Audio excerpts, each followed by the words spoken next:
Now that we've gone through all the normal functionality, it's time to look at some of the problems that can occur, some of these alterations that occur with blood pressure.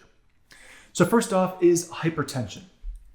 Now, hypertension itself is a sustained blood pressure at an elevated level, specifically sustaining above 130/80 millimeters of mercury. Now, this sustained blood pressure could be for hours, weeks, months, but if it stays elevated, that's considered hypertension. Now, sometimes this isn't a problem. If it occurs while you're during physical exertion, for example, if it occurs during fever, or even during emotional upset, stressors, you're just really freaked out about something. Those all could cause an increase in blood pressure, but that will then go away once those subside. So you stop exercising, you don't have a fever, the stress goes away. Hypertension, though, can be a problem if it's there without those factors. So if it's normal, you're healthy, and it maintains that high pressure.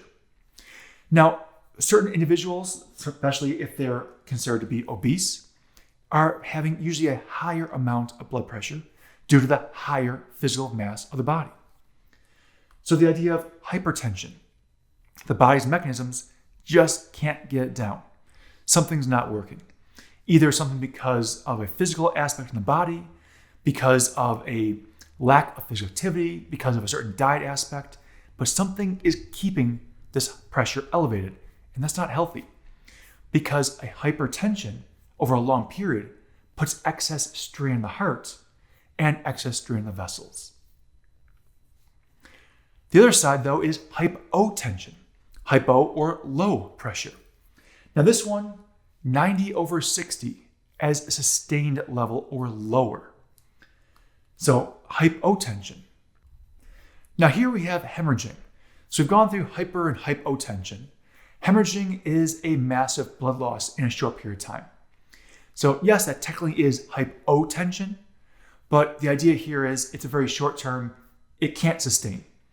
So I'm going to throw this up full screen so you can see this at what I'm looking at. You have both an endocrine and neural mechanism. The endocrine mechanism can see ADH, antidiuretic hormone, angiotensin II, aldosterone, erythropoietin. All those are being released. They all cause the same thing, an increase in blood volume. That increase in blood volume increases blood pressure, trying to push the pressure back up. Now, with that being said, that won't work if the hemorrhaging wasn't stopped. So all these will try to occur, but if the hemorrhaging is just continuing, these will all actually make the hemorrhaging worse because you're trying to increase pressure. So you've got to stop the hemorrhaging first, and then the body needs to address all this. The second pathway is the neural pathway, the neural mechanism. You have three different boxes here, three different things occurring pretty much simultaneously. Baroreceptors and chemoreceptors are stimulated. The cardiovascular center is stimulated. Sympathetic activation is occurring. Now, notice though, you have epinephrine and norepinephrine release. Yes, I know those are endocrine, but they're under the neural side because it took sympathetic activation to release them. Regardless though, they do the same thing. Increased cardiac output, peripheral vasoconstriction, which is going to increase blood pressure. You also have a decrease in venous reserve. That means less blood is being stored in the veins. You're trying to pump it into the system, get it moving in the arteries. The idea here is both of these, neural and endocrine, are trying to increase blood pressure after this massive blood loss. Another problem, circulatory shock. Now, circulatory shock can be several different things. We'll get to those in a second. But as a whole, as a general, blood vessels are inadequately filled. That means it's not a pressure aspect here because you can have low pressure, but the blood vessels just don't have blood in them. Could be emptiness, could be small amounts, which means that you simply are not circulating the amount of blood you should be, and therefore blood isn't getting where it needs to get to. So you have a whole lot of problems going on here. The key though is inadequate blood flow to meet the tissue demands. So you're simply just not getting the blood flow to the tissues. First one up is hypovolemic shock. Now in hypovolemic, hypo meaning low, volemic volume, low volume. This is occurring because of this large scale blood loss. Think about if you had just a large cut in your arm, for example, and blood is just pouring out at that point. That would be hypovolemic shock. Vascular shock. Now in vascular shock, this is extreme vasodilation. So the vessels simply just open up. Because they open up too much, blood pressure plummets and you just can't pump the blood through efficiently. So this is going to be vascular shock. Cardiogenic shock. Now in cardiogenic shock, inefficient heart. That means the heart simply isn't pumping enough blood out. So if the heart's not pumping enough blood out, there's not an adequate circulation. It's just not getting the blood out into the systemic, and therefore not getting it returned back on the venous side. So the venous can't get back around. And obstructive shock.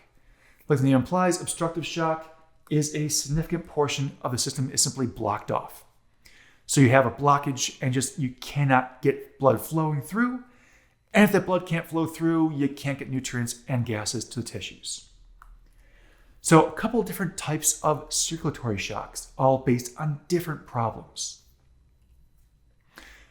Shifting gears into the last part is going to be developmental aspects of the circulatory system. Now, I've already mentioned two of these. We've gone through the foramen ovale and the ductus arteriosus before. We know those are both trying to bypass the lungs because in field development, the lungs aren't working. But we do have some other pieces to add in. The ductus venosus is bypassing the liver. And you're thinking, okay, well, the liver, it's not working really. In field circulation, the blood's being cleaned out by the placenta, by the mom. So there's no need to put extra stress and strain onto the venous part of the liver. So ductus venosus, bypassing the liver. And then of course we have the umbilical vein and umbilical arteries. Those are carrying and allowing blood to pass back and forth, placenta to the developing fetus. It's allowing that way all the oxygen to be provided, all the nutrients to be provided, all the waste to be removed. You're looking at 5 main structures that are special to field circulation. So I'm going to, again, throw this up full screen for a second. You have the ductus arteriosus, going from the pulmonary trunk right up to the aorta. You're going to have the foramen ovale, going right from the right atrium into the left atrium. You're going to have the ductus venosus now, you can see, is bypassing the liver in the circulation of blood.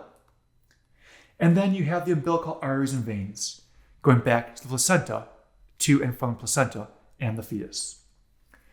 So overall, 5 specialized structures now. We dealt with 2 of them before in the heart, but now we have all 5 of them here, the entire circulatory system. So a few problems with blood flow and issues, as well as the developmental aspects of the circulatory system in utero.